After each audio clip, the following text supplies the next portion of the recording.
역사책에서 흔히 보는 근엄한 표정의 승려들.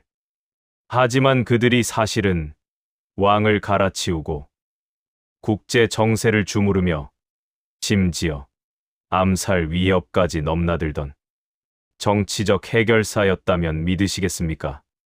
1300년 전 신라 최고의 천재 작가가 남긴 유일한 기록. 하지만 지금은 연기처럼 사라져버린 비운의 역사책, 김대문의 고승전을 추적합니다.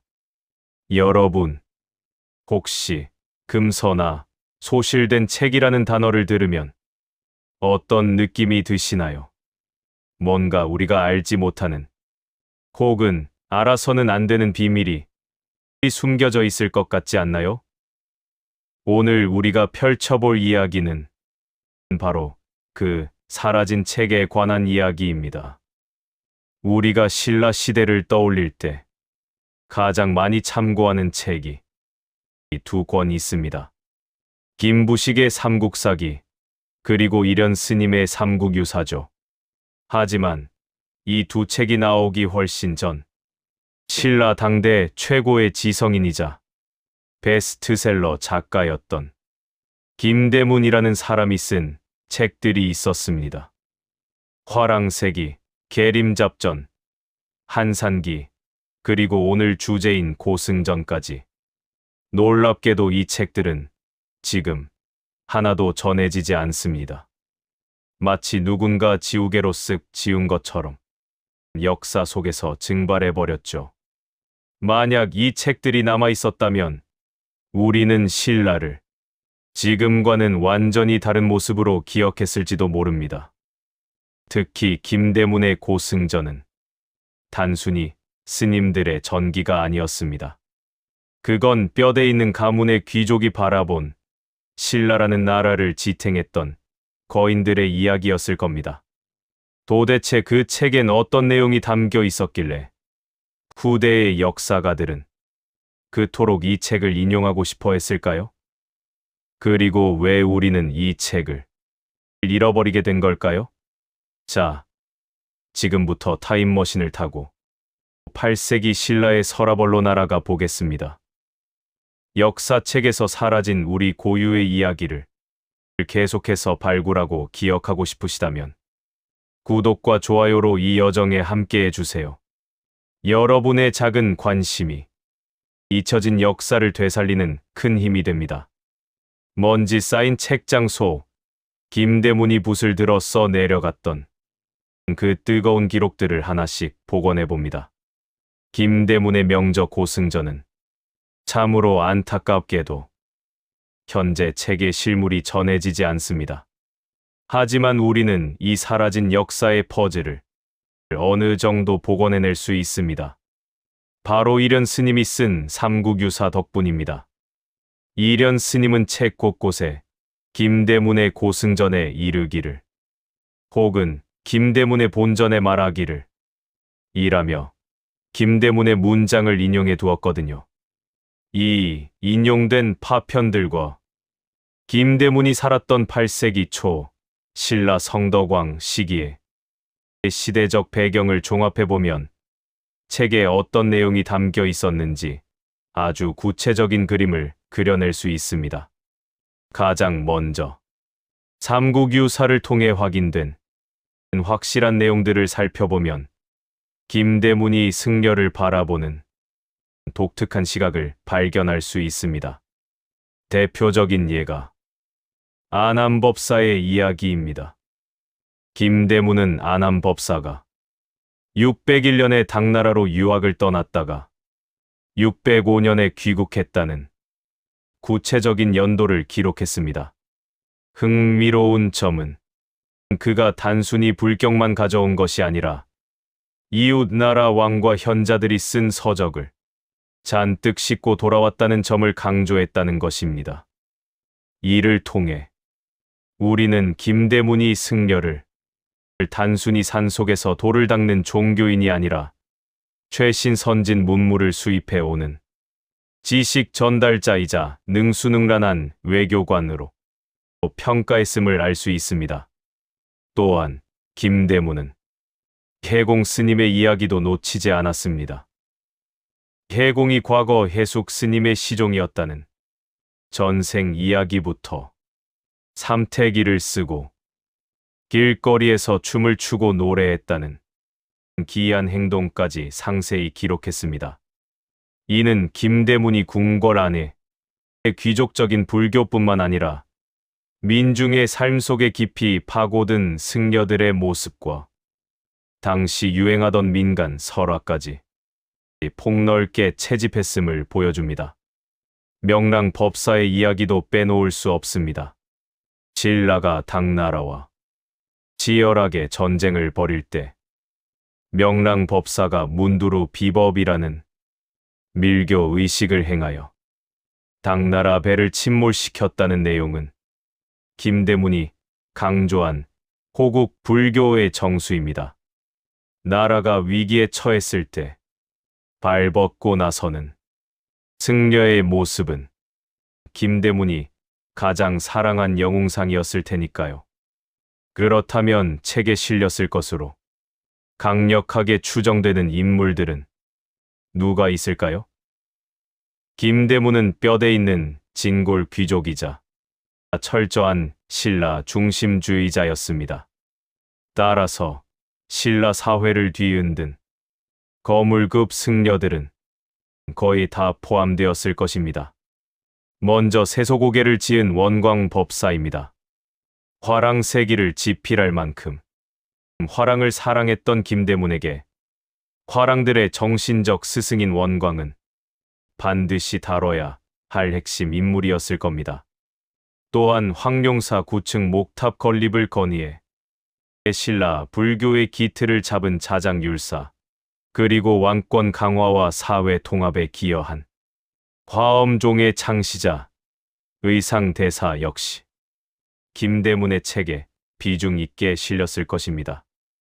이들은 모두 국가정책에 깊이 관여하고 신라 지성계를 이끈 김대문의 취향에 딱 맞는 슈퍼 엘리트들이었기 때문입니다.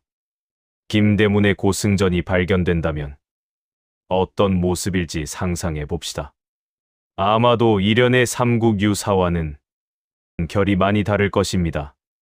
승려였던 일련이 기적이나 신비한 체험을 강조했다면 유학자이자 관료였던 김대문의 글은 훨씬 현실적이고 논리적이었을 것입니다. 이 승려가 어떻게 왕을 도왔고 어떤 정책으로 사회를 변화시켰는가에 대한 정치사회적 업적 위주로 서술되었겠죠. 무엇보다 이 책에는 우리나라의 자부심이 가득했을 것입니다. 당시까지 고승전이라 하면 을의 중국 승려들의 이야기였지만 김대문은 제목을 당당히 고승전이라 붙이고 내용은 철저히 신라 승려들로 채웠습니다. 우리 신라의 승려들도 중국 못지않게 아니 더 위대하다라는 자주적인 의식을 당대 최고의 문장가다운 아름답고 감동적인 문체로 풀어냈을 것입니다. 결국 김대문의 고승전은 단순한 종교 서적이 아니었습니다. 아남, 해공, 명랑, 원광, 자장 등 신라의 황금기를 이끌었던 위대한 지성인들, 즉 승려라는 직업을 가진 신라 위인들의 전기이자 1300년 전 신라의 자존심이 담긴 역사서였던 것입니다. 이야기를 시작하려면 이 거대한 기록을 남긴 작가 김대문의 정체부터 확실히 짚고 넘어가야겠죠. 김대문, 이름만 들으면 우리 주변에서 흔히 볼 수 있는 친근한 옆집 아저씨가 떠오르지만 사실 그는 신라 사회를 지탱하던 골품제의 정점, 진골 귀족이었습니다. 지금으로 치면 서울시장이나 도지사급에 해당하는 막강한 권력을 쥔 고위 공직자였죠. 하지만 그는 권력의 정점에서 칼을 휘두르는 장군이 되기보다는 붓을 들어 시대를 기록하는 지식인의 길을 택했습니다. 그가 살았던 8세기 성덕왕 시절은 신라가 삼국을 통일하고 국력이 정점에 달해 문화가 화려하게 꽃피던 시기였습니다. 남부러울 것 없는 위치에 있었지만 김대문은 안주하지 않았습니다. 그는 신라의 산과 강, 그리고 사람 냄새 나는 이야기에 미쳐있던 지독한 기록광이었거든요. 그의 머릿속은 온통 이 찬란한 신라의 전성기를 우리만의 언어와 시각으로 남겨야 한다는 사명감으로 가득 차 있었습니다. 그런데 여기서 아주 흥미로운 반전이 일어납니다. 당시 신라의 네로라 하는 지식인들은 너, 나, 할 것 없이 당나라의 유학 경전을 파고들기 바빴습니다. 입만 열면 공자왈, 맹자왈 하며 중국의 역사를 읊조리던 그때 김대문은 과감하게 고개를 돌려 신라의 땅과 사람들을 바라봤습니다. 왜 남의 나라 이야기만 하는가? 우리의 이야기는 어디에 있는가? 그는 중국의 아류가 되기를 거부하고 우리 땅에 발붙이고 사는 사람들의 진짜 이야기를 수집하기 시작한 겁니다. 그렇게 신라 곳곳을 누비며 소재를 찾던 김대문의 눈을 단번에 사로잡은 존재들이 있었습니다. 단순히 돌을 닦는 종교인을 넘어 때로는 외교관으로, 때로는 사상가로 시대를 움직이던 신라의 거인들, 바로 승려들이었습니다. 김대문이 기록한 고승전은 그렇게 신라라는 나라의 자부심을 증명하기 위해 탄생하게 된 것입니다. 여기서 우리는 아주 자연스러운 의문을 하나 품게 됩니다. 도대체 왜 콧대 높은 진골 귀족 김대문이 하필이면 승려들의 전기, 즉 고승전을 집필했을까? 얼핏 생각하면 산속에서 목탁을 두드리는 스님과 권력의 정점에 있는 귀족은 잘 어울리지 않는 조합처럼 보이기 때문입니다. 하지만 이 질문에 답하기 위해서는 먼저 우리가 가진 스님에 대한 고정관념부터 완전히 깨뜨려야 합니다. 당시 신라의 승려들은 지금처럼 산속에서 조용히 도만 닦는 수행자가 아니었거든요. 그들은 목숨을 걸고 바다를 건너 유학을 다녀온 당대 최고의 슈퍼 엘리트이자 최신 문물을 가장 먼저 받아들이는 지식인이었습니다. 왕의 곁에서 국가의 미래를 조언하는 참모였고 전쟁이 터지면 전장의 한복판에서 전략을 짜는 냉철한 승부사이기도 했죠. 김대문의 눈에 비친 승려들은 단순한 종교인이 아니었습니다. 그들은 신라라는 거대한 제국을 실제로 움직이고 지탱하는 강력한 소프트 파워의 핵심 엔진이었습니다. 유학자이자 현실적인 행정가였던 김대문에게 이들은 기록하지 않고는 배길 수 없는 매력적인 탐구 대상이자 정치적 파트너였던 겁니다. 그래서 김대문의 고승전은 훗날 이련 스님이 쓴 삼국유사와는 그 결이 완전히 달랐을 것으로 보입니다. 이련 스님이 주문을 외우니 용이 승천했다는 식의 기이하고 신비로운 기적에 집중했다면 김대문은 철저히 현실적이고 정치적인 렌즈로 그들을 분석했을 테니까요. 어떤 화려한 외교술로 당나라 황제의 마음을 돌렸는가?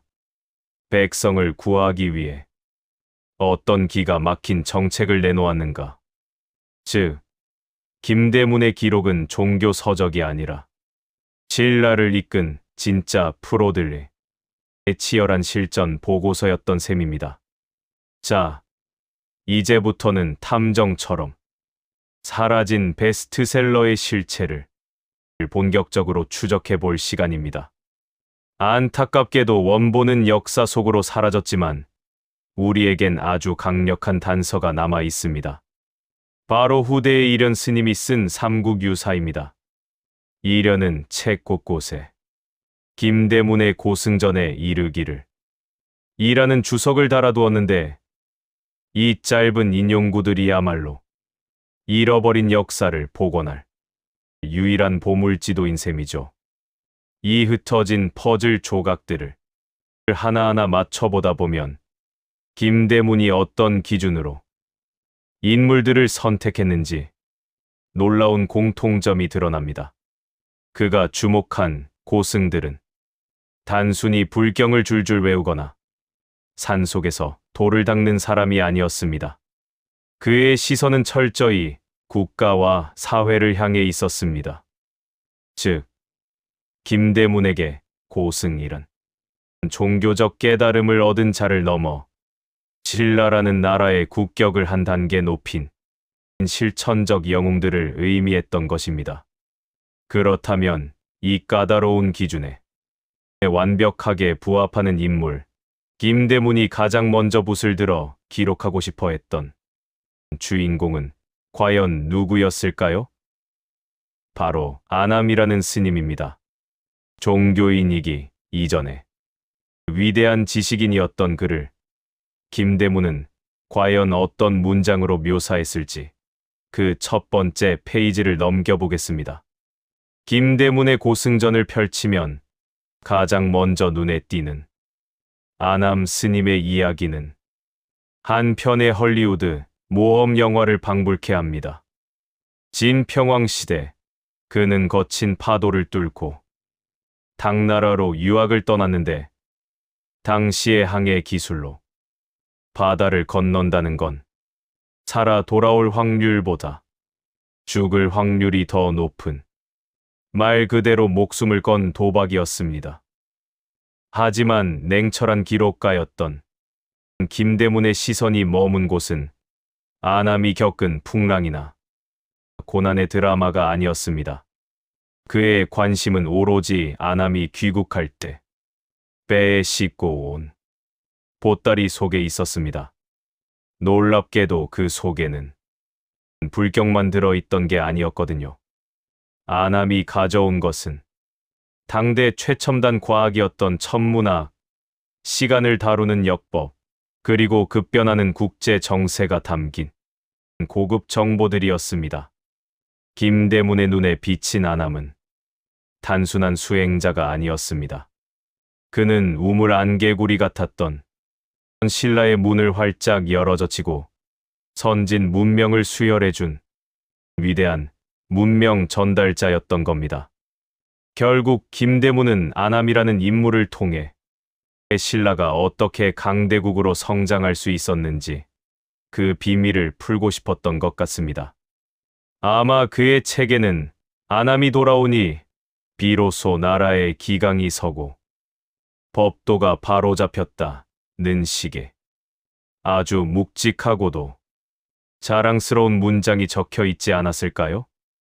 여러분, 학창 시절 역사 시간에 시험 문제로 꼭 나왔던 세소고개 다들 기억하시나요? 사군이충, 사친이효하며 달달 외웠던 그 화랑의 계율 말입니다. 바로 이 세소고개를 만든 장본인이 원광법사인데 아마도 김대문의 고승전에서 원광은 단순한 챕터 하나가 아니라 책의 하이라이트를 장식하는 가장 중요한 주인공이었을 겁니다. 그도 그럴 것이 김대문은 화랑들의 이야기를 담은 화랑세기의 저자잖아요. 화랑을 그토록 사랑했던 김대문에게 화랑들의 영원한 정신적 스승인 원광법사는 그야말로 영웅 중의 영웅, 최애 캐릭터일 수밖에 없었겠죠. 하지만 김대문이 원광법사에게 진짜로 매료된 지점은 교과서에 나오는 세소고개가 아니라 일생일대의 모순과 마주했던 걸사표 사건이었을지도 모릅니다. 당시 신라는 고구려의 거센 공격을 받아 국가의 존망이 위태로운 상황이었습니다. 다급해진 진평왕은 원광을 불러 수나라에 군사를 보내달라고 요청하는 편지, 즉 걸사표를 써달라고 부탁하죠. 살생을 금하는 불교의 승려에게 전쟁을 일으켜 남을 죽여달라는 편지를 쓰라니 이 얼마나 가혹하고 모순적인 명령인가요? 바로 이 절체절명의 순간 원광이 남긴 대답이 김대문의 가슴을 울렸을 겁니다. 자신이 살기 위해 남을 죽이는 것은 승려의 본분이 아닙니다. 그러나 저는 이 나라에 땅을 밟고 사는 신하이니 임금의 명령을 감히 어길 수 없습니다. 승려로서의 양심과 신라 백성으로서의 의무 사이에서 치열하게 고뇌했지만 결국 그는 종교적 신념을 잠시 접어두고 조국을 구하는 길을 선택했습니다. 이 대목이야말로 김대문이 고승전을 통해 세상에 외치고 싶었던 핵심 메시지, 즉 호국 불교의 정수였을 겁니다. 김대문에게 진정한 지식인이란 단순히 고고한 척하는 사람이 아니라 나라가 위기에 처했을 때 기꺼이 자신의 손에 피를 묻힐 각오가 되어 있는 사람이어야 했으니까요. 어쩌면 그는 원광의 입을 빌려 신라의 지성인이라면 마땅히 일해야 한다는 자신의 뜨거운 신념을 기록하고 싶었던 것 아닐까요? 세 번째로 만나볼 인물은 신라의 스카이라인을 바꾼 남자, 자장율사입니다. 우리는 보통 그를 황룡사 9층 목탑을 건의한 고승으로만 기억하지만 김대문의 날카로운 시선에 포착된 자장은 전혀 다른 모습이었을 겁니다. 그 역시 단순한 종교인이 아니라 신라의 심장을 다시 뛰게 만든 천재적인 도시 계획가이자 사람들의 마음을 움직이는 심리 전술의 대가였거든요. 당시 신라의 상황은 그야말로 바람 앞의 등불이었습니다. 선덕여 왕이 다스리고 있었지만 주변국들은 호시탐탐 침략의 기회를 노렸고 백성들의 불안감은 극에 달해 민심이 흉흉했죠.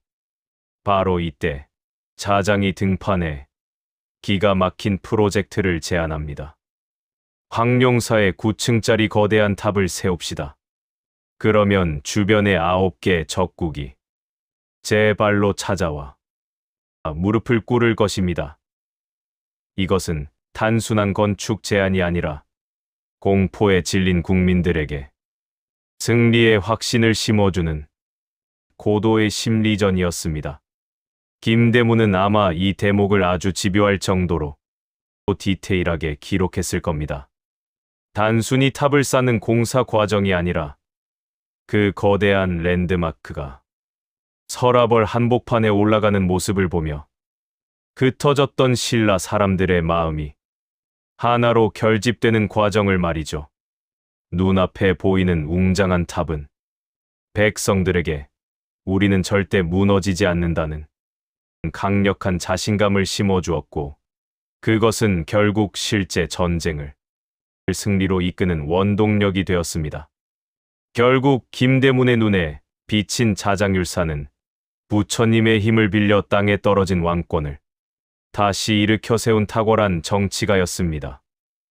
고승전 속에 그려진 자장은 골방에서 기도만 하는 스님이 아니라 국가의 운명이 걸린 거대 토목 공사를 진두지휘하며 신라의 새로운 비전을 제시했던 위대한 리더의 모습으로 생생하게 살아 숨쉬고 있었을 것입니다.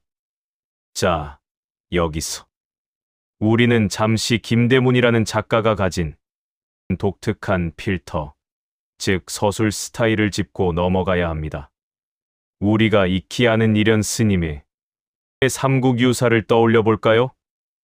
머리가 쩍 갈라져서 그 안으로 지혜가 들어갔다거나 하는 식의 아주 기이하고 신비로운 도술 이야기들이 가득합니다. 하지만 김대문은 달랐습니다. 그는 뼈대 있는 가문의 귀족이자 철저히 합리적인 사고를 하는 유학자였으니까요. 아마 그의 고승전은 삼국유사보다 훨씬 건조했을지 몰라도 논리만큼은 칼날처럼 예리했을 겁니다. 그렇다면 김대문이 기적과 마법을 걷어낸 빈자리에 채워 넣은 것은 과연 무엇이었을까요? 바로 승려들의 인간적인 고뇌와 그 사건을 둘러싼 정치적인 배경이었습니다. 똑같은 사건을 두고도 이련과 김대문은 전혀 다른 해석을 내놓았을 가능성이 큽니다. 가장 대표적인 예로 개공 스님이 삼태기를 뒤집어쓰고 길거리에서 덩실덩실 춤을 췄다는 일화를 한번 살펴볼까요? 이련 스님은 이 장면을 보고 아, 도인의 행동은 참으로 기이하고 알 수 없구나 하며 신비화했겠지만 김대문의 시선은 전혀 달랐을 겁니다. 그는 해공의 춤을 미친 짓이나 기적이 아니라 치밀하게 계산된 사회적 행위로 해석했을 것입니다. 저 행동은 점잔만 빼는 귀족 불교를 비판하고 가장 낮은 곳에 있는 민중들의 삶 속으로 들어가려는 해공만의 의도된 퍼포먼스다 라고 말이죠. 결국 김대문이 쓴 고승전의 진짜 정체는 단순한 옛날 이야기 모음집이 아니었습니다. 그것은 종교라는 렌즈를 통해 신라 사회의 모순과 변화를 예리하게 포착해낸 1300년 전에 생생한 사회학 보고서였던 셈입니다. 고승전이 역사 속으로 사라지면서 가장 안타까운 점은 우리가 영영 이름을 불러줄 수 없게 된 수많은 사람들이 생겨났다는 사실입니다. 물론 원효대사나 의상대사 같은 슈퍼스타들은 워낙 유명해서 다른 기록에도 흔적이 남아있지만 제가 정말 아쉬워하는 건 오직 김대문의 눈에만 포착되었던 지금은 먼지처럼 사라진 숨겨진 영웅들의 이야기입니다. 한번 상상해 보십시오.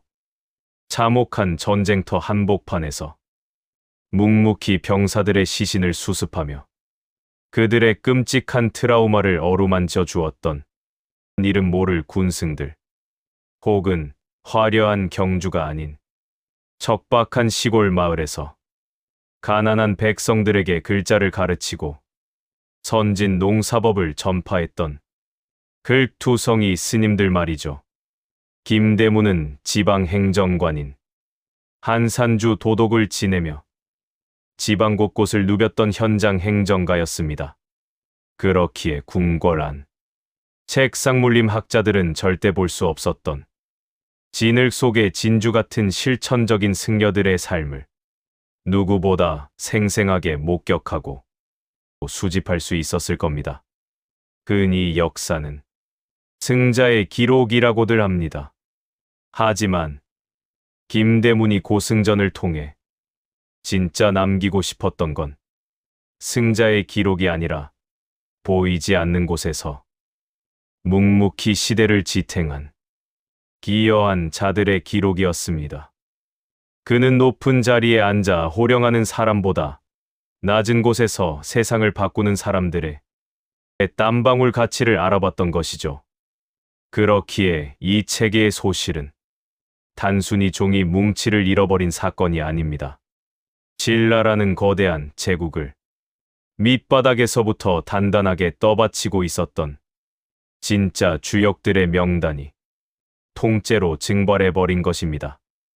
이것은 단순한 자료 부족을 넘어 우리가 영원히 메울 수 없는 신라 역사의 가슴 아픈 거대한 구멍이라고 할 수밖에 없습니다.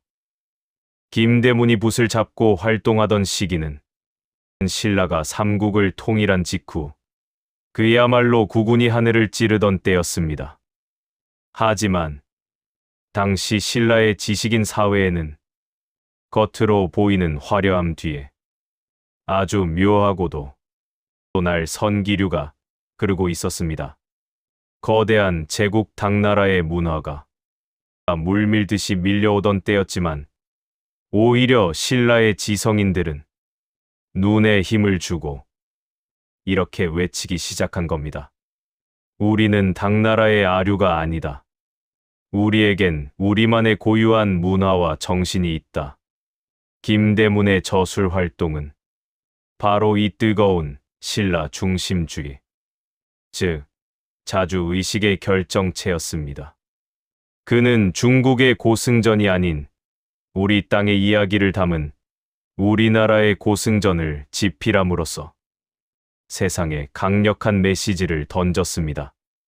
보아라, 우리 신라의 승려들도 중국의 저명한 승려들 못지않게, 아니, 그보다 훨씬 더 위대하고 훌륭하다라고 말이죠.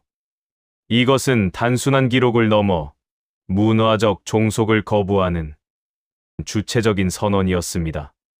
그가 책 속에 기록한 승려들의 면면을 살펴보면 이 의도는 더욱 명확해집니다. 그들은 중국의 불교를 앵무새처럼 그대로 베끼거나 흉내내는 사람들이 아니었습니다. 오히려 외래 종교인 불교를 신라 고유의 토속 신앙과 과감하게 융합하고 지릴라의 척박한 현실에 맞게 재해석해낸 창조적인 인물들이었을 겁니다. 남의 것을 받아들여 우리 것으로 완전히 소화해낸 그 독창성, 김대문은 바로 그 지점에 주목했습니다. 결국 김대문이 고승전이라는 책을 통해 부대에 전하고 싶었던 진짜 이야기는 단순한 승려들의 일대기가 아니었습니다. 그것은 우리는 우리만의 방식으로 위대하다라는 흔들리지 않는 신라의 자존심, 그 자체였던 것입니다. 그렇다면 이토록 귀중한 보물 같은 책은 도대체 언제, 어떤 이유로 우리 곁에서 호련히 사라져 버린 걸까요? 정확한 실종 시각을 알 수는 없지만 우리는 역사의 흐름 속에서 그 안타까운 추적을 해볼 수 있습니다. 놀랍게도 이 책은 김대문이 죽고 나서도 꽤 오랫동안 베스트셀러로 살아남았습니다. 고려 시대 중기, 승려각군이 쓴 해동고 승전에도 김대문의 글이 인용되어 있거든요. 고려 시대 지식인들까지만 해도 서가에 꽂힌 김대문의 책을 직접 꺼내 읽을 수 있었다는 뜻입니다. 하지만 그 이후 역사의 거친 파도는 이 책을 가만히 두지 않았습니다. 고려 후기 온 국토를 짓밟았던 몽골의 침입으로 수많은 도서관이 불타오를 때 이 책도 함께 재가 되었을 가능성이 큽니다. 간신히 살아남았다 해도 시련은 끝이 아니었습니다. 유교를 숭상하고 불교를 억압했던 조선 시대를 거치며 승려들의 전기가 담긴 이 책은 불온서적이나 쓸모없는 책 취급을 받으며 먼지 쌓인 창고에서 쓸쓸히 썩어갔을지도 모릅니다. 관리 소홀과 무관심, 어쩌면 그것이 전쟁보다 더 무서운 파괴자였을 테니까요. 물론 종이로 만든 책은 물에 타고 물에 젖고 세월에 바스러져 결국 사라지기 마련입니다. 하지만 정말 다행스럽게도 책에 담긴 정신까지 완전히 소멸한 것은 아니었습니다. 김부식과 이련이라는 당대의 두 거장이 김대문의 문장에 매료되어 자신들의 책인 삼국사기와 삼국유사에 그 내용을 옮겨 적어두었기 때문입니다. 덕분에 원본은 사라졌지만 우리는 그들이 남겨둔 인용구라는 타임캡슐을 통해 1300년 전 김대문이 써 내려갔던 그 뜨거운 문장의 껍데기나마 마주할 수 있게 된 것입니다. 자, 잠시 가슴 뛰는 행복한 상상을 하나 해볼까요? 만약 경주의 어느 오래된 고택 기둥 속에서 혹은 1000년을 버틴 석탑의 깊숙한 곳에서 그토록 찾아 헤매던 김대문의 고승전 원본이 기적처럼 발견된다면 과연 세상은 어떻게 변할까요? 단언컨대 그날로 한국 고대사는 처음부터 끝까지 다시 쓰여야 할 것입니다. 이것은 단순히 불교 역사에 빈칸을 채우는 수준의 문제가 아니기 때문입니다. 6세기에서 8세기에 이르는 신라의 정치 구조와 사회상, 당시 사람들이 사용하던 언어와 생각하는 방식까지 흑백 사진처럼 흐릿했던 고대 국가의 풍경이 총천연색 고화질 영상처럼 생생하게 되살아나는 놀라운 사건이 될 테니까요. 무엇보다 가장 전율이 돋는 지점은 바로 이야기의 부활입니다. 그동안 우리가 에이, 이건 그냥 옛날 이야기지 하며 설화나 전설로만 치부했던 수많은 이야기들이 구체적인 날짜와 장소가 명시된 역사적 사실로 증명되는 순간을 맞이하게 될지도 모릅니다. 어느 날 용이 나타났다는 모호한 신화가 몇 년 몇 월 며칠 어떤 정치적 사건이 있었다는 명확한 팩트로 바뀌는 것이죠.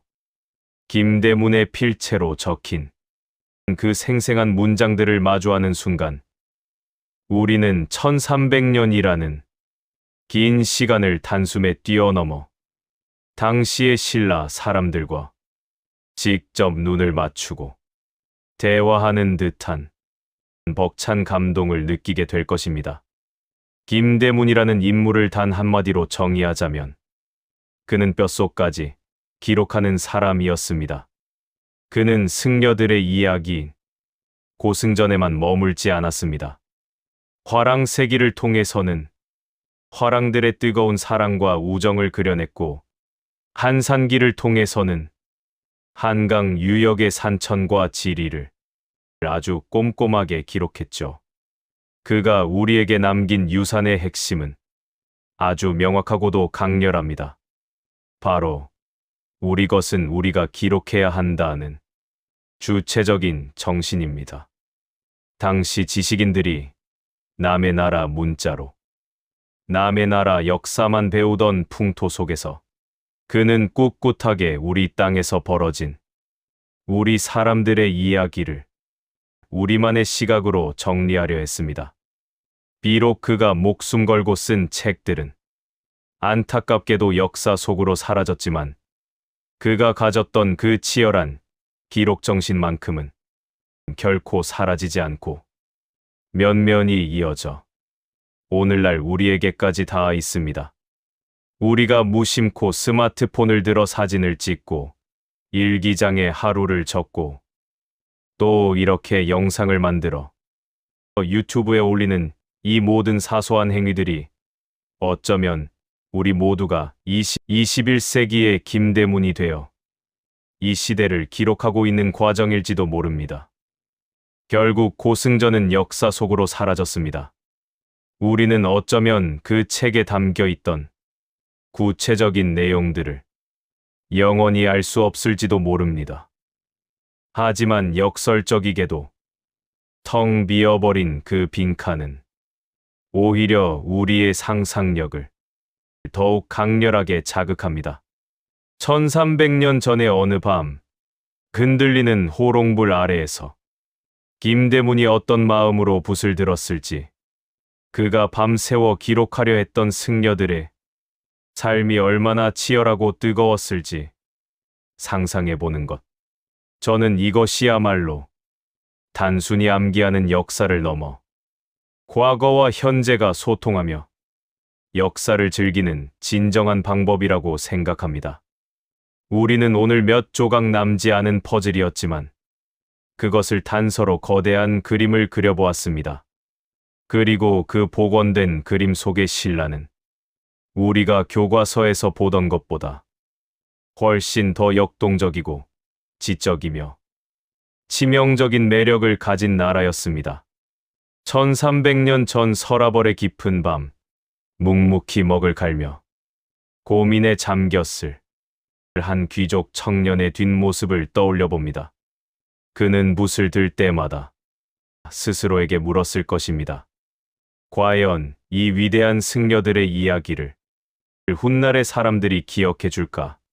안타깝게도 그가 그토록 공들여 남긴 책은 세월의 풍파 속에 한 줌의 먼지가 되어 사라져 버렸습니다. 하지만 비록 물리적인 책은 사라졌을지언정 그가 붓끝으로 필사적으로 남기려 했던 사람의 가치와 그 치열했던 시대의 정신만큼은 결코 사라지지 않고 우리 곁에 남았습니다. 오늘 여러분과 함께 나눈 이 이야기가 시공간을 넘어 어딘가에서 듣고 있을 김대문에게 다 작은 위로가 되었으면 좋겠습니다. 당신의 책은 비록 사라졌지만 우리는 당신이 무엇을 말하려 했는지 분명히 기억하고 있습니다. 라고 말이죠. 어쩌면 역사의 진실은 기록되어 전해지는 문자보다 기록되지 못하고 사라진 빈칸들 속에 더 많은 진실을 품고 있는지도 모릅니다. 오늘 밤 여러분의 꿈속 서재에서만큼은 그토록 찾아 헤매던 김대문의 고승전을 우연히 발견하는 기적 같은 순간을 맞이하시길 바랍니다. 긴 시간, 1300년 전 신라로의 여행을 끝까지 함께 해주셔서 감사합니다. 오늘 이야기가 여러분의 가슴에 작은 울림을 주었다면 앞으로도 우리의 잊혀진 역사를 기억하는 일에 기꺼이 동행해 주시기 바랍니다. 감사합니다.